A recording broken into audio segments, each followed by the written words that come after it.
नमस्कार मित्रांनो, मी स्वप्नील साळुंगे पुन्हा एकदा तुमचं OLS एज्युकेशनवर स्वागत करतो.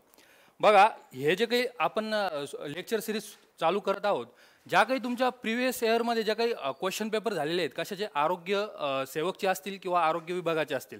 मग ते आरोग्य विभागाने एक्झाम घेतलेल्या असू द्या किंवा जिल्हा परिषदेने सुद्धा तुमच्या जे काही एक्झाम घेतलेल्या आहेत त्या असू द्या, त्यामधला जो काही तांत्रिक घटक आहे, जे काही 100 प्रश्न तुम्हाला येत असतात, मग त्यामध्ये मराठी असते, इंग्लिश असते, बुद्धिमत्ता, गणित अशा पद्धतीने आणि 40 जे काही मार्क असतात ते टोटल तुम्हाला काय आरोग्याशी संबंधित, पोषणशास्त्राशी संबंधित आणि काही प्रमाणात सायन्सशी संबंधित ते क्वेश्चन तुम्हाला येत असतात. ते 40 क्वेश्चन काय करणार आहोत आपण या लेक्चर सिरीजमध्ये काय करणार आहोत, कंप्लीट करणार आहोत. आता त्या किती लेक्चर होतील त्या सिरीजमध्ये हे मी तुम्हाला आता सांगत नाही. जशा पद्धतीने आपलं कव्हर होत जाईल तशा पद्धतीने आपण काय करूया, रोज किंवा 2 दिवसाआड एक जे काही क्वेश्चन पेपर आहे तो टाकत जाऊया. त्या आता क्वेश्चन कसा आहे त्याच्यावरचं एक्सप्लेनेशन 4 पर्याय आहेत, त्या 4 पर्यायाचं सुद्धा मी तुम्हाला फोड करून सांगणार आहे.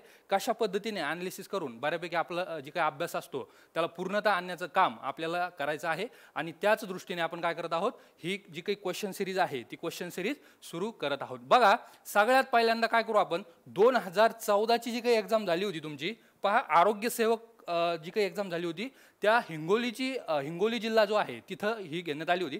ती प्रश्नपत्रिका कशा पद्धतीने आहे ते आपण बघूया. बघा, तुम्ही जर आत्ता आरोग्य विभागाचा पेपर दिला असेल तर तुम्हाला लक्षात आलं असेल की बरेचसे क्वेश्चन असे असतात की जशाच तसे काय आहेत, कॉपी पेस्ट झालेले आहेत. काय झालेले आहेत, कॉपी पेस्ट ते झालेले आहेत. मग बऱ्यापैकी तांत्रिक घटक म्हणजे 40 मार्काचा हा घटक जर तुम्हाला चांगला करायचा असेल, 40 पैकी जवळजवळ 38 किंवा 40 सुद्धा मी म्हणू शकतो, एवढे मार्क जर तुम्हाला घ्यायचे असेल तर मागच्या सगळ्या प्रश्नपत्रिका जवळजवळ तुमच्या मुखपाठ असणं काय आहे, गरजेचं आहे. तर बऱ्यापैकी तुम्ही काय करू शकता, स्कोर घेऊ शकता. बघा, आपण प्रश्नपत्रिकेला सुरुवात करूया. सगळ्यात पहिल्यांदा प्रश्न बघा, पहिला प्रश्न असा आहे, doctor Johnson doctor Jonas Salk यांनी कशाची पहिली लस काय केली, विकसित केली. कोणी, पहा, साल्क हे नाव लक्षात असू द्यायचं. जोनास साल्क जो आहे त्यांनी सगळ्यात पहिल्यांदा कोणती लस विकसित केली. हा प्रश्न बघितल्याच्या नंतर आपल्याला लगेच समजतं की बाबा कशावर विचारलेला आहे. जो काही रोग आणि लक्षणं आहेत त्या रोग आणि लक्षणामध्ये विषाणूपासून होणारे रोग, जीवाणूपासून होणारे रोग, हे तुम्हाला मी जे काही आरोग्य विभागाचं आपल्या ॲपवर जे काही लेक्चर अवेलेबल आहेत त्यामध्ये मी तुम्हाला ते सगळं शिकवलेलं आहे. मग या तुम्हाला कळतं की रोगावरचा हा प्रश्न आहे, मग त्यामधला लस हा जो काही टॉपिक आहे तो लस टॉपिक मी घेतला होता. मग पहा, जोनास साल्क यांनी कशाची लस सगळ्यात पहिल्यांदा शोधून काढली. बघा, पोलिओ, मलेरिया, त्यानंतर 3 नंबरचा ऑप्शन आहे हत्ती रोग आणि 4 नंबरचा आहे हिवताप. मग आपल्याला समजायला पाहिजे किंवा साल्क यांनी कोणती लस शोधून काढले, सगळ्यात पहिल्यांदा यांनी पोलिओ हा जो काही आजार आहे, कोणता, पोलिओ, हा पोलिओ या आजाराची लस त्यांनी शोधून काढली. बघा, पोलिओ हा आजार जर बघितला तर मी अगोदरही तुम्हाला लेक्चरमध्ये सांगितलं होतं की कुठं होतो हा आजार, पोलिओ हा आजार कुठं होतो, सेंट्रल नर्वस सिस्टीम जे आहे, CNS जे आहे, सेंट्रल नर्वस सिस्टीम. पहा, या सेंट्रल नर्वस सिस्टीमला, या मध्यसंस्थेवर हा पोलिओ आजार होतो. याच्यामध्ये पहा, अपंगत्व म्हणजे कायमस्वरूपी अपंगत्व येण्याचे चान्सेस याच्यामध्ये असतात. आणि हा आजार कशाला होतो, सेंट्रल नर्वस सिस्टीमला, मध्यसंस्थेला हा आजार होत असतो. अजून एक यामध्ये गोष्ट लक्षात घ्या, पोलिओ फक्त मानवाला होतो. कोणाला होतो, फक्त जो काही मानव प्राणी आहे ह्या मानव प्राण्याला फक्त पोलिओ होत असतो. मग इतर प्राण्यामध्ये तुम्हाला हा पोलिओ आढळत नाही. पहा, पोलिओ कोणाला होतो, फक्त मानवाला हा पोलिओ होत असतो. मग बघा, या साल्क यांनी ज्या काही लसी शोधून काढल्या, सगळ्यात पहिल्यांदाची काही लस होती, पहा, साल्क, आणि 2 नंबरची होती, पहा, सेबिन. कोणती, सेबिन.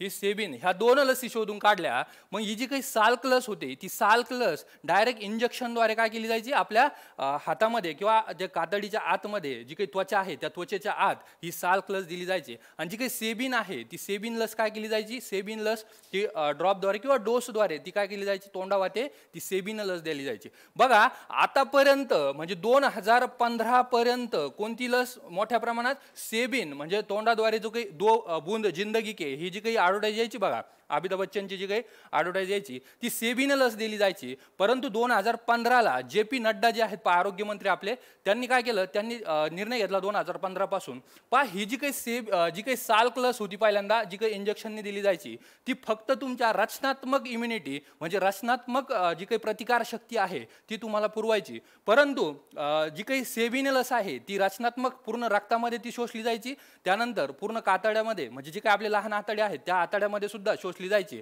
आणि तिथं त्या म्हणजे संपूर्ण पद्धतीनं जे काही इम्युनिटी आहे डेव्हलप करण्याचं काम या सेबिन लसीनं केलेलं आहे. व 2015च्या नंतर जे काही जे.पी. नड्डा आहेत त्यांनी काय सांगितलं की बाबा सेबिन ही लस तर द्यायचीच आहे, परंतु जे काही 1 वर्षाच्या आत जे काही मुलं असतील त्या मुलांना 5 वर्षाच्या आतल्या मुलांना ही सुद्धा या सालचा सुद्धा इंजेक्शनद्वारे काय आहे 1 डोस द्यायचा आहे. मग त्यासाठी त्यांनी 6 राज्य निवडले होते प्रायोगिक तत्वावर. पहा कोणकोणते राज्य होते पहा ते, एक बिहार होतं, एक MP होतं, त्यानंतर एक गुजरात होतं, त्यानंतर बघा आसाम एक होतं पहा आसाम, आणि 1 2 4 आणि मला वाटतं अजून एक जे काय आहे महाराष्ट्र एक सुद्धा होतं. असे 5-6 जे काही राज्य आहेत ते 5-6 राज्य त्यांनी निवडले होते प्रायोगिक तत्वावर की ह्या राज्यामध्ये काय करा, ह्या राज्यामध्ये 1 डोस सालचा सुद्धा दिला जाणार आहे. एवढं या प्रश्नाबद्दल आपल्याला माहिती असणं किंवा लक्षात घेणं गरजेचं आहे. मग बघा हा जो काही तिसरा जो काही मलेरिया आहे, हा मलेरिया तुम्हाला सांगितलं क्लोरोक्विनिन नावाचं जे काही औषध आहे मलेरियावर वापरलं जातं. त्यानंतर हत्ती रोग जो आहे, हत्ती रोग बघा, हत्ती रोगाच्या जे काही टेस्ट आहेत ती कधी केली जाते असा क्वेश्चन तुम्हाला आलेला आहे आरोग्य विभागाला. आता ते कोणत्या जिल्ह्यामध्ये आला हे मला सांगता येणार नाही, परंतु हत्ती रोगाची काय आहे जी चाचणी आहे ती कधी केली जाते, तर ती रात्री केली जाते असं त्याचा ऑप्शन होता. उत्तर त्याचं हे होतं, हे सुद्धा तुम्हाला लक्षात घेणं गरजेचं आहे. त्यानंतर हिवताप सुद्धा कशामुळे होतो अशा पद्धतीने हे हिवतापाबद्दल सुद्धा तुम्हाला माहिती असणं गरजेचं आहे. त्यानंतर बघा जो काही दुसरा प्रश्न आहे, खालीलपैकी कोणते क्षार नाही, काय नाही, कोणतं क्षार नाही. मग बघा यामध्ये पहिला ऑप्शन दिलेला आहे तांबे, दुसरा दिलेला आहे लोह, तिसरा दिलेला आहे पोटॅशियम आणि चौथा जे काही दिलेला आहे साखर. मग लगेच तुम्हाला ओळखता यायला पाहिजे की यातला क्षार कोणतं नाही आहे, साखर जे आहे ती साखर काय आहे, साखर ही क्षार नाही. सगळ्यात लक्षात घ्या मित्रांनो, ज्यावेळेस तुम्ही प्रश्न वाचता हे आहे नाही यावर फोकस करत चला. कधी कधी गडबडीत काय होऊन जातं की बाबा आहेच नाही, नाहीच आहे असं होऊन जातं आणि खाली पर्याय 1 लाईनर असल्यामुळे काय आपण लगेच त्यावर टिक करतो आणि आपलं ते गोल करून आपण मोकळं होतो. नंतर लक्षात येतं की इथं नाही विचारलंय का आहे विचारलं. अशा पद्धतीने प्रश्न सुद्धा काळजीपूर्वक वाचणं गरजेचं आहे. याचं उत्तर काय आहे मग, साखर काय आहे, हा क्षार नाही, हे आपल्याला इथं लक्षात येतं. त्यानंतर इथं बघा जीवनसत्व क याचं प्रमाण सर्वात जास्त कशात असतं. आता हे जीवनसत्वावर सुद्धा खूप साऱ्या प्रमाणात फोकस या आरोग्य सेवक जी काही एक्झाम असते त्यामध्ये केला जात असतो. मग बघा सगळे जीवनसत्व मग ए असतील, एला काय नाव आहे, बीला काय आहे, सीला काय आहे, केला काय आहे, ईला काय आहे, अशा पद्धतीने सगळे जीवनसत्व तुम्हाला माहीत असणं गरजेचं आहे. त्यांचे रासायनिक नाव काय आहेत ते सुद्धा तुम्हाला परीक्षेच्या दृष्टीने महत्त्वाचं आहे. राहिला भाग असा की आता जीवनसत्वाचे नाव माहीत झाल्याच्या नंतर ते नेमकं त्यांचा स्रोत काय आहे, ते कशातून मिळतात हे सुद्धा तुम्हाला माहीत असणं गरजेचं आहे. बघा मग हे जे काही क जीवनसत्व आहे काय म्हणलं जातं, त्याला ॲस्कॉर्बिक ॲसिड म्हणलं जातं. काय म्हणलं जातं, ॲस्कॉर्बिक ॲसिड ह्या क जीवनसत्वाला म्हणलं जातं. आता इथं प्रश्न असाही फ्रेम होऊ शकतो की क जीवनसत्वाचं रासायनिक नाव काय. मग असं क जीवनसत्वाच्या बाबतीत नाही, सगळे जीवनसत्व जेवढे तुम्हाला मी त्या आपल्या जे काही आरोग्याची लेक्चर सिरीज चालू होते आपल्या ॲपवर सुद्धा ती उपलब्ध आहे, तिथून ती तुम्ही डाउनलोड करू शकता. त्या ॲपमध्ये सुद्धा सांगितलं होतं सगळे जीवनसत्व शिकवले होते. मग क ला काय म्हणलं जातं, ॲस्कॉर्बिक ॲसिड असं क ला म्हणलं जातं. मग याचं पहा समृद्ध स्त्रोत याचा कोणता आहे किंवा सगळ्यात जास्त हे कोणत्या पदार्थामध्ये आढळतं असं इथं विचारलेलं आहे. ऑप्शन बघा, लिंबू आहे, मोसंबी आहे, आवळा आहे, संत्रा आहे. आता जर तुम्ही विचार केला तर पहा कशा पद्धतीने आपल्याला फसवलं जातं किंवा कशा पद्धतीने जो काही सेटर असतो तो ऑप्शन टाकत असतो. या सगळ्या जे काही आहेत, सगळे जे काही फळं आहेत सगळ्यामध्ये तुम्हाला काय हे क म्हणजे ॲस्कॉर्बिक ॲसिड तुम्हाला आढळत असतं. पण आपण याचा सगळ्यात जास्त कशात आढळतं, सगळ्यात जास्त कशात आढळतं तर सगळ्यात जास्त आवळा जो काही आहे हा आवळा, ह्या आवळ्यामध्ये सगळ्यात जास्त हे ॲस्कॉर्बिक ॲसिड आढळताना आपल्याला दिसतं. मग आता क जीवनसत्वाबद्दल काय लक्षात घ्यायचं की सगळ्यात लिंबूवर्गीय जे काही फळं आहेत त्यांच्यामध्ये ते आढळतं. पहा त्यानंतर पहा याला काय, याचं वैशिष्ट्य काय सांगितलं होतं मी तुम्हाला, याचं वैशिष्ट्य अजून काय आहे की बा याला काय म्हणलं जातं, वर्धाक्य विरोधी काय वर्धाक्य विरोधी जीवनसत्व असं ह्या क जीवनसत्वाला म्हणलं जातं. हे सुद्धा तुम्हाला लक्षात घेणं गरजेचं आहे. अँटी एजिंग जे काय आहे व्हिटॅमिन असं याला म्हणलं जातं, हे सुद्धा तुमच्या लक्षात राहणं गरजेचं आहे. त्यानंतर लोह, या लोहाच्या अभावापायी कोणता विकार जडतो किंवा कोणता आजार होतो हा सुद्धा क्वेश्चन तुम्हाला आला होता. मग कोणता आजार जडतो पहा ह्या लोहाच्या अभावी, तर इथं काय ऑप्शन दिलेला आहे, पहिला ऑप्शन आहे गलगंड, दुसरा आहे ॲनिमिया, तिसरा आहे रात आंधळेपणा आणि चौथा ऑप्शन आहे मुडदूस. मग आता मला सांगा, तुम्हाला ऑप्शनवरून अभ्यास आपला परिपूर्ण होत असतो. ज्यावेळेस आपल्याला खाली ऑप्शन आले ते बऱ्यापैकी कशा पद्धतीने चारही ऑप्शन आपल्याला ज्यावेळेस तुम्ही प्रॅक्टिस करत असता, ज्यावेळेस अभ्यास करत असता, त्यावेळेस तुम्हाला हे चारही ऑप्शनचं ॲनालिसिस करणं गरजेचं आहे, याच्यावर अभ्यास करणं गरजेचं आहे. आता परीक्षामध्ये तुम्हाला चार बघायची गरज नाही, तिथं वेळ घालायचा नाही. तिथं तुम्हाला लोह विचारलं, लगेच तुमची नजर ॲनिमियावर जायला पाहिजे. का की लोहाच्या अभावामुळे कोणता रोग होतो, कोणता आजार होतो, ॲनिमिया नावाचा जो आजार होतो, हे लगेच तुम्हाला परीक्षेमध्ये कळालं पाहिजे. पण ज्यावेळेस तुम्ही अभ्यास करत असता त्यावेळेस मात्र तुम्हाला हे चारही ऑप्शन तुम्हाला लक्षात घेणं गरजेचं आहे. बघा, हा गलगंड आहे. गलगंड याला काय पहा, ॲडम्स ॲपल असं सुद्धा म्हणलं जातं. आयोडीनचं कमतरता जर झाली, ज्यावेळेस तुम्हाला ग्रंथी मी शिकवल्या, ही थायरॉइड ग्लँड जी आहे तिनं जर आयोडीनचं सिक्रेशन बऱ्यापैकी त्यामध्ये बिघाड झाला तर तुम्हाला कोणता रोग होतो, गलगंड हा रोग होतो. आयोडीनच्या अभावामुळे कोणता रोग होतो, गलगंड. त्यानंतर मुडदूस बघा, हा जो काही मुडदूस रोग आहे, हा मुडदूस रोग कशाच्या अभावी होतो पहा, जे काही ड जीवनसत्व आहे, कॅल्सिफेरॉल ज्याला म्हणलं जातं, काय म्हणलं जातं, कॅल्सिफेरॉल हे त्याचं रासायनिक नाव आहे. या कॅल्सिफेरॉलमुळे हा मुडदूस आजार आपल्याला होत असतो. कशा पद्धतीने तुम्हाला सांगितलं ड जीवनसत्व कसं तयार होतं, जे काही सूर्याचे कोवळे किरण आहेत बऱ्यापैकी काय होत असतात, आपल्या त्वचेवर पडत असतात आणि त्याच्यातला स्टेरॉलचं रूपांतर काय एरगेस्टेरॉलमध्ये होत असतं आणि या ड जीवनसत्वाचं रूपांतर होत असतं. त्यामुळे काय, त्याचा अभाव जर निर्माण झाला ड जीवनसत्वाचा, तर मुडदूस नावाचा जो काय आहे तो रोग होत असतो. अस्थिमृदुता असं सुद्धा याला म्हणलं जातं. त्यानंतर रात आंधळेपणा हा तिसरा ऑप्शन आहे. कोणता, रात आंधळेपणा. पहा, रात आंधळेपणा जो आहे अजीवनसत्वाच्या अभावामुळे होतो. कोणत्या, जे काही अजीवनसत्व असतं पहा, काय म्हणलं जातं अजीवनसत्वाला, रेटेनॉल. काय म्हणलं जातं, रेटेनॉल. ह्याचं रासायनिक नाव आहे रेटेनॉल. ह्या अजीवनसत्वाच्या अभावामुळे कोणता रोग होतो, रात आंधळेपणा हा रोग होत असतो. हे सुद्धा अशा पद्धतीने तुम्हाला चारही ऑप्शन लक्षात घेणं गरजेचं आहे. मग ज्यावेळेस तुम्ही ज्यावेळेस एक्झाम द्याल त्यावर जर तुम्हाला याच्यावर प्रश्न आला तरी तो तुम्हाला सोडवता येईल, या मुडदूसवर आला तरीही सोडवता येईल, ॲनिमियावर तर तुमचं पाठच झालेला आहे, आणि राहिला गलगंड याच्यावरचा सुद्धा तुम्हाला क्वेश्चन आला तर बऱ्यापैकी काय करू शकता तुम्ही, तो प्रश्न टॅकल करू शकता, तो प्रश्न तुम्ही यशस्वीपणे सोडू शकता. अशाच पद्धतीने काय करायचं आहे आपल्याला, आपला परिपूर्ण आपला जो काही अभ्यास आहे तो परिपूर्ण आपल्याला करायचा आहे. पहा, त्यानंतर आपला पाचवा प्रश्न पहा, जागतिक परिचारिका दिन केव्हा साजरा करतात. कोणता दिन, जागतिक परिचारिका दिन हा केव्हा साजरा करतात. पहा, आता कोरोनाच्या कालखंडामध्ये ह्या दिनाची बऱ्यापैकी चर्चा झालेली आहे. बघा, ज्या काही नर्सेस होत्या, ज्या काही सिस्टर्स होत्या, बऱ्यापैकी या कोरोनाच्या काळामध्ये त्यांनी काय, आपलं जे काही घर असेल, आपले जे मुलं असेल त्यांना काय एकटं सोडून बऱ्यापैकी त्यांनी काय, सगळ्या जे काही कोरोना रुग्ण आहेत त्यांची काय केली, शुश्रूषा केली, त्यांची काय काळजी घेतली. सतत त्या काय होत्या, 24 तास त्या तिथं त्यांच्या शुश्रूषा करायला तिथं त्या उपलब्ध होत्या, किंवा त्यांची काळजी घ्यायला त्या काय होत्या, उपलब्ध होत्या. बा, मग कोणता दिन आहे हा सुद्धा तुम्हाला 2014ला क्वेश्चन आला आहे, किंवा जागतिक परिचारिका दिन केव्हा साजरा केला जातो. याचं उत्तर काय आहे, 12 मे. कधी, 12 मेला काय केलं जातं, जागतिक जो काही परिचारिका दिन आहे तो परिचारिका दिन साजरा केला जातो. बघा, 1854ला, कधी, 1854ला युके मध्ये क्रिमियाचं युद्ध झालं होतं. कोणतं, क्रिमियाचं. ह्या क्रिमियाच्या युद्धामध्ये जी काही फ्लोरेन्स नायटिंगल जी आहे, ही व्यक्ती जी होती, ही जी काही परिचारिका होती, तिनं काय केलं, ह्या क्रिमियाच्या युद्धामध्ये जे काही म्हणजे जे काही सैनिक आहेत, जे काही मृत्युमुखी पडले होते, त्यानंतर काही घायाळ झाले होते, या सैनिकांना मलमपट्टी करण्याचं काम त्या युद्धक्षेत्रावर हिनं केलेलं आहे. म्हणून ही जी काही फ्लोरेन्स नायटिंगल जी आहे तिला आधुनिक शुश्रूषा शास्त्राची काय म्हणलं जातं, काय म्हणलं जातं, जनक असं म्हणलं जातं. पहा, कोणती, 1854ला ही जी काही आहे, 1854चं क्रिमियाचं युद्ध आहे, तेव्हापासून हा 12 मे दिवस जो आहे तो काय केला जातो, जागतिक परिचारिका दिन म्हणून साजरा केला जातो. एवढं इथं लक्षात घेणं गरजेचं आहे. त्यानंतर बघा,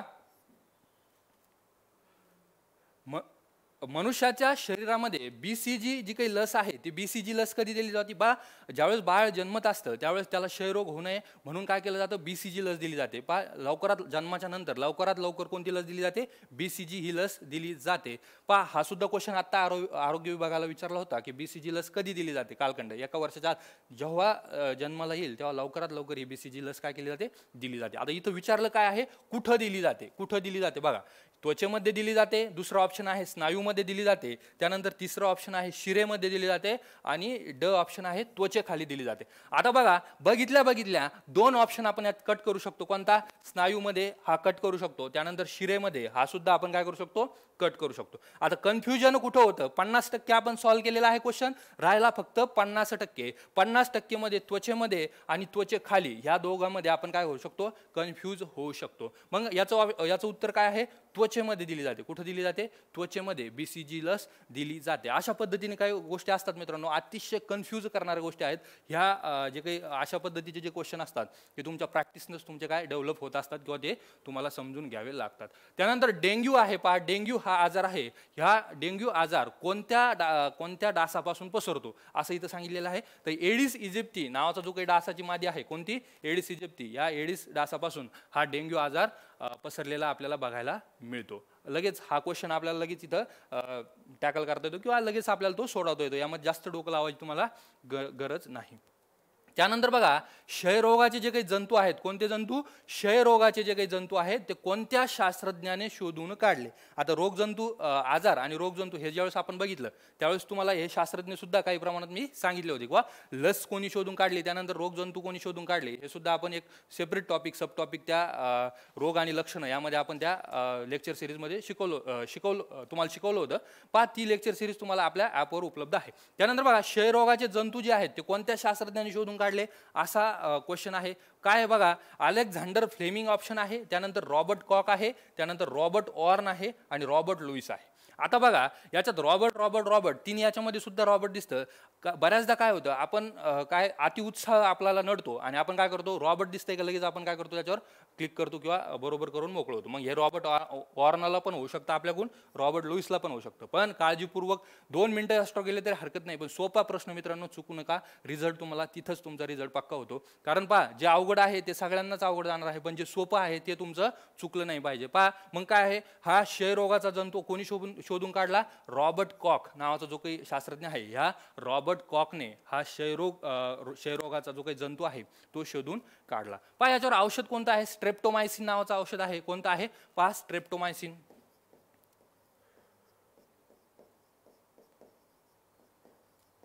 स्ट्रेप्टोमायसिन आहे. त्यानंतर BCG लस सुद्धा यावर दिली जाते. BCG लस त्वचेखाली दिली जाते. अशा पद्धतीने औषधं सुद्धा तुम्हाला या क्षयरोगावर असलेल्या आपल्याला बघायला मिळतात. त्यानंतर बघा, डॉट्स नावाचं जे काही आहे, डायरेक्टली ऑब्झर्व ट्रीटमेंट, हा कोर्स शॉर्ट कोर्स, हा सुद्धा डॉटचा सुद्धा लॉंग फॉर्म तुम्हाला आलेला आहे. हा डॉट सुद्धा कशाशी संबंधित आहे? क्षयरोगाशी संबंधित आहे. अजून एक क्वेश्चन तुम्हाला येऊ शकतो की बाबा, हा क्षयरोग निर्मूलन कार्यक्रम कधी सुरू करण्यात आला? पहा, 1995 पासून हा कार्यक्रम सुरू करण्यात आलेला आहे. हे सुद्धा आपल्याला इथं लक्षात घेणं गरजेचं आहे. त्यानंतर बघा,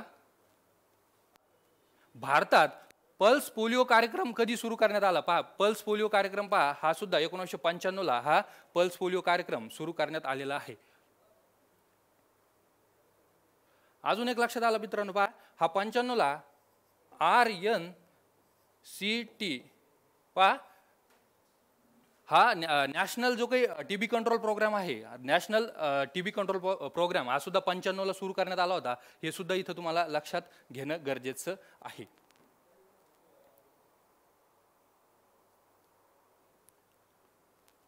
पहा, हे RNCT जो आहे 1997 ला, कधी? 1997 ला हा सुरू करण्यात आला होता. पहा, कधी? 1997, सॉरी 95 सांगितलं मी तुम्हाला. 1997 ला हा जो काही प्रोग्राम आहे, RNCT, जो काही नॅशनल TB कंट्रोल प्रोग्राम आहे, पहा, हा 1997 ला तुम्हाला सुरू करण्यात आलेला आपल्याला बघायला मिळतो. त्यानंतर पल्स पोलिओ जो कार्यक्रम आहे कधी सुरू करण्यात आला? हा जो आहे तो 1995 ला हा पल्स पोलिओ कार्यक्रम काय आहे? सुरू करण्यात आलेला आहे.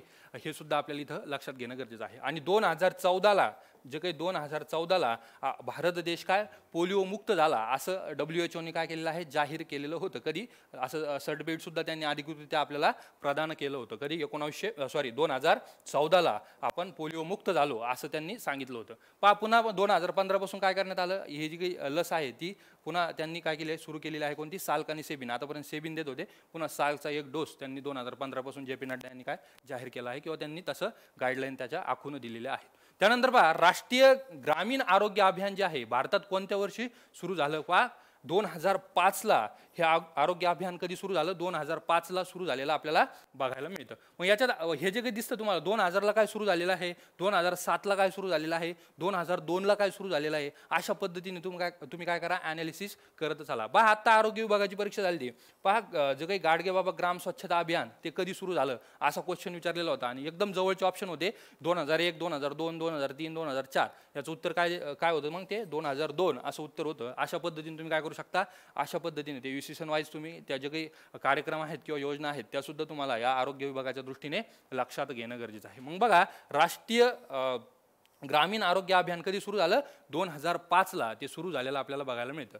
पहा, त्यानंतर खालीलपैकी कोणत्या मार्गाने काय HIV प्रसार होत नाही? मी तुम्हाला आधीच सांगितलं, प्रश्न वाचताना पहा नाही आहे अशा पद्धतीने तुम्ही वाचत चाला, हे ताडून पाहत चाला. ज्यावेळेस तुम्ही प्रश्न बघत असता त्यावेळेस असं गोल करायचं त्याला की बुवा नाही विचारलंय का आहे विचारलंय. मग पहिलं काय आहे पहा, दूषित सुया ज्या असतात, सिरीज ज्या असतात, त्या दूषित सुयामुळे असुरक्षित शारीरिक संबंध, असुरक्षित शारीरिक संबंध दुसरा ऑप्शन आहे. त्यानंतर डास चावल्याने आणि त्याच्यानंतर दूषित रक्त संक्रमणामुळे.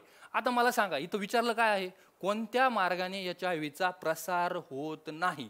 काय होत नाही? प्रसार होतो का होत नाही? होत नाही. मग लगेच तुम्हाला समजलं पाहिजे की बा होत नाही, डास चावल्याने होईल का? हो, डास चावल्याने होत नाही. ज्यावेळेस मी HIV तुम्हाला शिकवला त्यावेळेस तुम्हाला पहा सगळ्यात पहिलं राज्य कोणतं आहे, सगळ्यात जास्त असलेलं दुसरं राज्य कोणतं आहे, कुठं जास्त रुग्ण आढळतात, महाराष्ट्रात कुठं आढळतात, हे सगळ्या डिटेल गोष्टी मी तुम्हाला सांगितलेल्या होत्या. बघा, दूषित सुयामुळे होतो का? तर निश्चित होतो. पहा, ह्या दूषित सुया जर एकाची सुई दुसऱ्याला वापरली तर काय होतो? हा एड्स होऊ शकतो. त्यानंतर असुरक्षित शारीरिक संबंध जर ठेवले किंवा एका पार्टनरऐवजी अनेक पार्टनरशी तुम्ही हे संबंध ठेवले तरी सुद्धा तुम्हाला एड्स होऊ शकतो. त्यानंतर दूषित रक्त संक्रमणामुळे तरी सुद्धा तुम्हाला हा जो काही एड्स आहे तो हा एड्स होऊ शकतो. मग याचा ऑप्शन काय आहे? उत्तर काय आहे? डास. जे काही डास आहेत ते डासामुळे काय एड्स होत नाही. अशा पद्धतीने याचं उत्तर आपल्याला बघायला मिळतं. बघा, सध्या महाराष्ट्रामध्ये सगळ्यात जास्त जे काय आहेत ते रुग्ण आहेत. पूर्वी आंध्र प्रदेश हा 1 नंबरला होता, आता महाराष्ट्र आलेला आहे. आणि जर तुम्ही महाराष्ट्राच्या दृष्टीने जिल्हा जर विचार घेतला तर नवी मुंबई मध्ये सगळ्यात जास्त एड्स रुग्ण तुम्हाला तिथं आढळून येतील. ह्या सुद्धा गोष्टी फॅक्च्युअल आहेत, ह्या सुद्धा तुम्हाला लक्षात ठेवणं गरजेचं आहे. अजून तुम्हाला एड्स दिन जो आहे 1 डिसेंबर हा सुद्धा तुम्हाला लक्षात ठेवणं गरजेचं आहे. त्यानंतर बघा, खालीलपैकी कोणत्या शास्त्रज्ञाने कुष्ठरोगाचे जंतू शोधून काढले? पहा, डॉक्टर हॅन्सन जो आहे याला काय म्हणलं जातं? हॅन्सन डिसीज असं म्हणलं जातं. पहा, कोणत्या नर्वस सिस्टीमवर आघात करतो? हा जो काही पेरिफेरल नर्वस सिस्टीम आहे. पहा, पेरिफेरल नर्वस सिस्टीम जे आहे, परिघीय चेतासंस्था, त्या परिघीय चेतासंस्थेवर काय करत असतो? हा जो काही जंतू आहे तो आघात करत असतो. हातापायाच्या बोटाला जखमा होणे किंवा जे काही अवयव आहेत ते झडणे, असे वेगवेगळ्या याचे लक्षणं सुद्धा मी तुम्हाला ज्यावेळेस डिसीज शिकवले त्यामध्ये तुम्हाला सांगितलं होतं. मग तुम्हाला हे गोष्टी लक्षात ठेवणं गरजेचं आहे. त्यानंतर बघा, खालीलपैकी भरपूर प्रमाणात अजीवनसत्व देणारा पदार्थ कोणता? असा क्वेश्चन जर आला तर हा अजीवनसत्वाला काय म्हणलं जातं? पहा, रेटेनॉल असं म्हणलं जातं, रासायनिक नाव. पुन्हा एकदा, मग या अजीवनसत्व सगळ्यात जास्त कशामध्ये असतं? पहा, इथं ऑप्शन दिलेले आहेत, सफरचंद, गाजर, त्यानंतर तिसरा ऑप्शन आहे केळी आणि चौथा ऑप्शन आहे संत्री. तर मग तुम्हाला समजायला पाहिजे की बा जे काही गाजर आहे त्या गाजरमध्ये जे काही पहा 2 प्रकार पडतात, 2 स्रोत त्याचे पडतात अजीवनसत्व. एक प्राणीजन्य आणि कोणतं? एक वनस्पतीजन्य. मग याच्यामध्ये जर विचार केला तर गाजरामध्ये काय तुम्हाला सगळ्यात जास्त अजीवनसत्व तुम्हाला आढळतं, हे तुम्हाला बघायला मिळेल. त्यानंतर बघा, बालमृत्यू काय आहे? बालमृत्यू व बालमृत्यू टाळण्यासाठी खालीलपैकी कोणत्या बाबी महत्त्वाच्या आहेत? पहा, कोणत्या आहेत? मग संस्थेत प्रसूतीचे प्रमाण वाढवणं पहिला ऑप्शन आहे. त्यानंतर दुसरा ऑप्शन आहे घरी प्रसूतीचं प्रमाण वाढवणं. तिसरा ऑप्शन आहे कर्मचारी मुख्यलयीन राहणं. त्याच्यानंतर वरील सर्व. आता मला सांगा, यामध्ये ऑप्शन कट कसे करायचे हे सुद्धा तुम्हाला सांगतो. बघा, घरी प्रसूतीचं प्रमाण वाढवणं हे असू शकतं का? पहिल्या याला फुल्ली मारणं गरजेचं आहे किंवा हा प्रश्न हे उत्तर कसंच नसू शकतं हे आपल्याला समजणं गरजेचं आहे. मग आता हा बी कटला याचा अर्थ पहा, वरील सर्व हा आपोआप कटणार आहे, हा सुद्धा कटला, म्हणजे आपण 50% पर्यंत आलो. पहा, 50% पर्यंत आलो. आता कर्मचारी मुख्यलयीन राहणं याचा काही संबंध आहे का? नाही. मग काय आहे उत्तर? की बुवा संस्थेत जर प्रसूतीचं प्रमाण वाढलं, पहा संस्थेत प्रसूतीचं प्रमाण वाढण्यासाठी शासनाने वेगवेगळ्या योजना सुद्धा जाहीर केलेल्या आहेत. पहा, जे काही प्रसूती जर संस्थेमध्ये झाली त्या महिलेची तर तिला 700 रुपये देण्यात येतात. अशा पद्धतीत तुम्हाला ज्यावेळेस मी योजना जननी सुरक्षा योजना तुम्हाला शिकवली त्यामुळे तुम्हाला डिटेलमध्ये सांगितलं मी. मग पहा, संस्थेत जर प्रसूतीचं प्रमाण वाढलं तर योग्य जी काही दाई असेल किंवा प्रशिक्षित जी काही दाई असेल, प्रशिक्षित डॉक्टर असतील, त्यांच्या हाताने काय ही प्रसूती होईल आणि जे काही बाल मृत्यू दर आहे किंवा माता मृत्यू दर आहे तो काय निश्चित प्रमाणात कमी होईल, हे सुद्धा आपल्याला इथं समजून येतं. त्यानंतर बघा पेनिसिलिनचा शोध कोणी लावला हा सुद्धा प्रश्न आहे. पेनिसिलिनचा शोध कोणी लावला तर कोणी लावला? फ्लेमिंग. पहा ह्या फ्लेमिंगने काय केलं आहे? पेनिसिलिनचा शोध लावलेला आहे. हे पेनिसिलिन जे काही बुरशीनाशक जे काही रोग आहेत पहा अँटीबायोटिक म्हणून याला वापरलं जातं. जे काही बॅक्टेरियल डिसीज आहेत त्या बॅक्टेरियल डिसीज म्हणून या पेनिसिलिनचा वापर केला जातो. पहा फ्लेमिंग याने त्याचा शोध लावला. त्यानंतर बघा कोवळ्या उन्हामुळे कोणतं जीवनसत्व मिळतं हे सुद्धा आपण मागच्या प्रश्नामध्ये पण तुम्हाला सांगितलं. पहा अजीवनसत्व मिळतं का कोवळ्या उन्हामुळे? निश्चित मिळत नाही. पहा जे काही पपया असेल, आंबा असेल, गाजर असेल अशा पदार्थामधून अजीवनसत्व आपल्याला मिळत असतं. त्यानंतर क जीवनसत्व आहे. क पहा ॲस्कॉर्बिक ॲसिड त्याला म्हणलं जातं. क जे लिंबूवर्गीय पदार्थ आहेत अँटी एजिंग जे काही जीवनसत्व आहे याला म्हणलं जातं. क जीवनसत्वाला ॲस्कॉर्बिक आहेत. मग आवळा असेल, सगळ्यात समृद्ध स्रोत कोणता? आवळा, संत्रा, लिंबू अशा पदार्थामध्ये क जीवनसत्व आढळतं. त्यानंतर ब जीवनसत्वाचा गट जो आहे पहा ब जीवनसत्वाचा, हा ब जीवनसत्वाचे स्रोत सुद्धा वेगवेगळे आहेत. ते सुद्धा तुम्हाला काय कवळ्या उन्हाचा आणि त्याचा काही संबंध नाही. मग राहिला काय? ड कॅल्सिफेरॉल. तुम्हाला सांगितलं कवळ्या उन्हामध्ये काय जे काही अतिनील किरण असतात पहा जे काय आहे कमी तीव्रतेचे ते आपल्या त्वचेवर पडून जे स्टेरॉलचं रूपांतर काय एअरगेस्टेरॉलमध्ये करतात